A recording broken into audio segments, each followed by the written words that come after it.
Thank you. What's up, y'all? I'm Clarke Miyasaki from Stan Socks.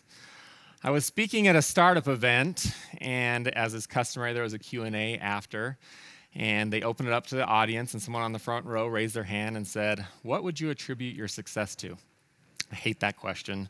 Didn't know what to say. I thought about it, and it came to me, and I said, luck. I've had a ton of lucky breaks throughout my life, and so the answer would definitely be luck. He immediately shoots his hand back up in the air. The moderator calls on him, and he says, "That answer sucks." He's like, "What? You're just trying to tell us we should all go out there and try to get lucky?" I acknowledged. I said, "You know what? That answer does suck." And then I probably made up something around working hard.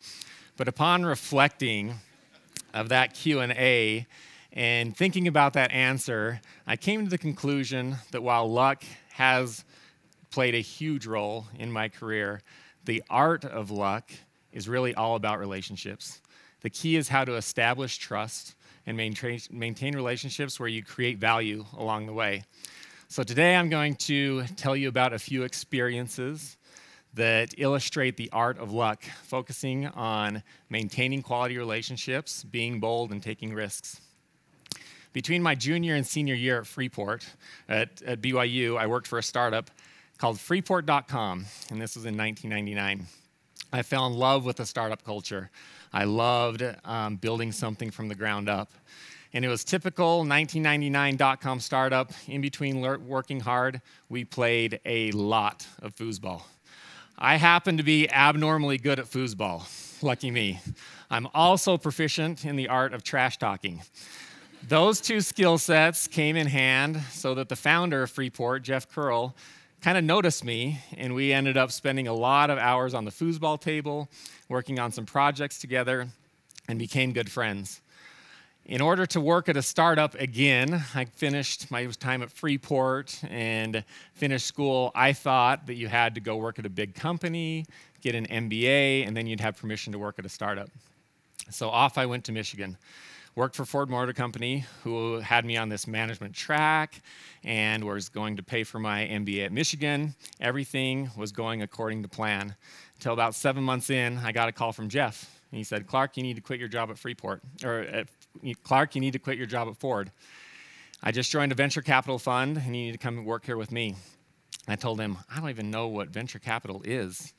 And I'm on this management training program. They're paying for my MBA, etc."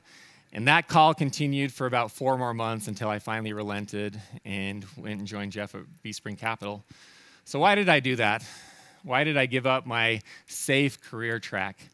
This is where the art of luck plays in. Luck got me to that situation, but the art was that I had built a relationship with him that I trusted. I knew that he had my best interest in mind, so I was willing to take that leap and go to venture capital. A similar situation arose a few years later when I got a call from Rick Alden, who was the founder and CEO of Skullcandy, a headphone company up in Park City. Rick called me and said, "Clarke, Jeff Curl told me I have to hire you. Can you come meet me at my office this week?" I said, "Of course, I'll come meet you at your office." So I drove up to Park City, and upon opening the door of Rick's office, he looks up at me. He says, "How much money do you make?" I was taken aback. I said, "How much money do you make?" And we ended up sitting down. I said, "Rick, what do you want me to do at Skullcandy?" He said, "I need you to run business development, establishing partnerships with the coolest brands, athletes, artists, rappers." I stopped him there. I said, "Rick, I am a Mormon from Sugar City, Idaho. I am clearly not your guy. What am I supposed to say to a celebrity?" He said, "Jeff told me you'd figure it out." I'm like, well, so after a couple of no thanks after that, I finally joined and threw myself into the world of late night clubbing, bribing security guards with headphones to get back to the artist, cold calling NBA agents. I remember my first meeting with Snoop.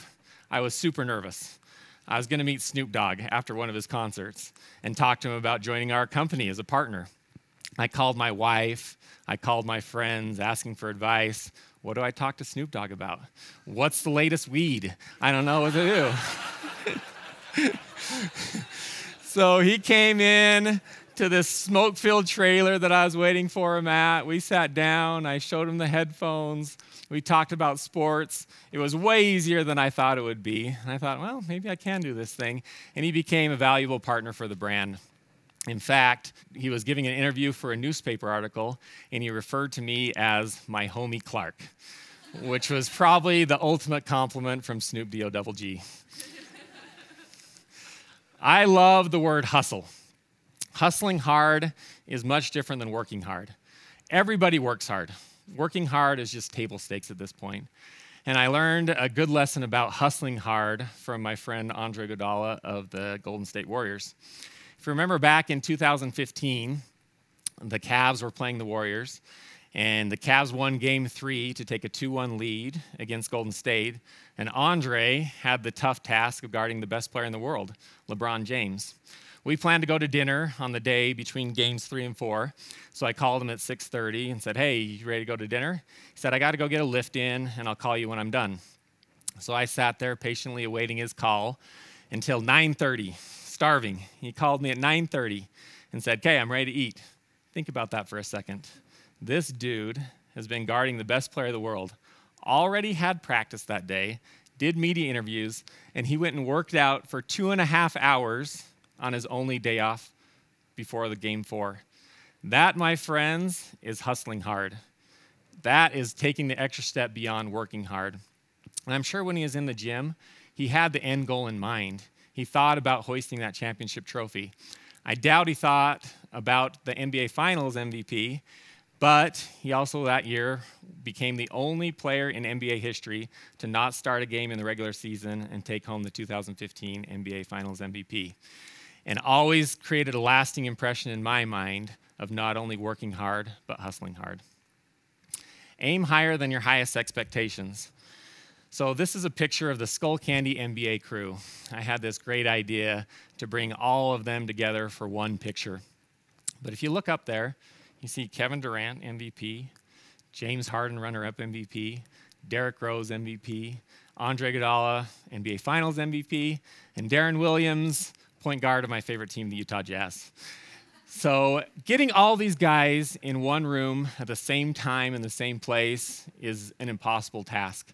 In fact, if my director of basketball came to me today and said, Clarke, I want to get all of our athletes in the same place at the same time, I'd probably tell him, don't try. That's impossible. Don't even waste your time doing that. So why did I try it back then? Because I didn't know any better. I didn't have enough experience at that time to allow skepticism to keep me from trying something big. And I've tried to keep that in mind as I've gone throughout my career. Aim higher than your highest expectations. And as I think back on that experience, I also realized I had enough relationship capital with the players, with the agents, to make that ask. Once again, luck put me in the fortuitous circle, or the galaxy of stars with these people, but the art of luck was building enough relationship capital, building and establishing enough trust with them to make that ask. Fast forward a few years, and we are starting Stance, and Jeff and I were having a conversation around what would be our ultimate biz dev deal. For me, it was easy, to become the on-court sock of the NBA. Now, back in this time, that seemed far-fetched at best, because we were a company out of Southern California selling to the surf, skate, snow market, had nothing to do with basketball, nothing to do with the NBA, but that's what I said, that would be the ultimate goal for me. A couple years later, we actually closed a licensing deal with the NBA to do casual socks. So we had socks that had team logos on them, or NBA legends like Larry Bird or Stockton to Malone sock. And those did surprisingly well, like way exceeded our expectation and the NBA's expectations for sales. So I was in New York, and I was meeting with my NBA licensing team, maybe feeling myself a little too much, and I said, you know what I'd really like to talk about is Stance becoming the on-court sock of the NBA. Now, to say laughed out of the room might be a little strong, but I was laughed out of the room. In fact, one of my friends from the NBA said, that was cute that I would think that Stance could become the on-court sock of the NBA. So feeling dejected and a little bummed about them not even thinking that we would have a chance to do this, I went back, but didn't stop thinking about it, didn't stop asking, didn't stop getting told no, feeling dejected, trying to figure it out. And I knew that we were coming up on a meeting with our licensing team from the NBA at All-Star Game in New Orleans. And I started thinking about, how do I change the narrative? How do I get them to stop thinking about us as a small sock company that does surf, skate, and snow socks to a company that could be on the court of the NBA with the world's greatest players? An idea struck me. I called my CFO and I said, Bishay, I need you to make me $1 million check payable to the National Basketball Association. He's like, a voided check? I said, no, a voided check is not going to work. It has to be a real check. Just make it payable August 1st, 2015. So we jumped through the necessary hoops to get that check cut. And off to New Orleans I went, check in tow, waiting for its big moment. We had our breakfast with the NBA. The discussion started once again about becoming the on-court sock of the NBA, and I could feel it coming. The no was going to come, just as it had come multiple times before.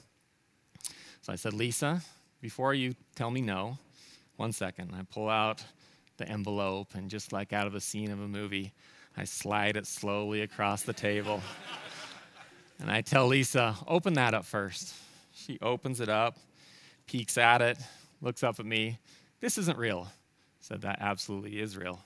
And you're going to cash that check when you make us the official on-court sock of the NBA. That moment, that experience, changed the NBA's perception of us. It allowed them to think of us as potentially being able to be the on-court sock of the NBA. And after 10 months of hard negotiations and product development by our team, we were able to accomplish our goal. And this is my favorite quote from all of the press that we received from becoming the official sock of the NBA. That means the Stance logo, and not that of Nike, Adidas, Reebok, or any other iconic brand that existed before 2009, is going to be the first to have its emblem stamped on a licensed piece of league equipment. That was the moment. I remember going to opening night of the NBA season in 2015, sitting in the stands, looking down on the court filled with gratitude as I could see that beautiful little Stance icon stamped on every player's socks running across the court. From the foosball table at Freeport to my seat in the crowd that night at the NBA, luck has clearly played a big role in allowing me to be in the same galaxy with some amazing people. But the art of luck, aiming higher than you think you can, being bold, taking risks, and maintaining relationships of trust that you can leverage later on, that is what I hope you take with you today. I hope that you can look at the people in your own constellation of stars and learn how to create value within each of those relationships so that someday you can also have the opportunity to be bold and create your own $1 million check moment. Thank you.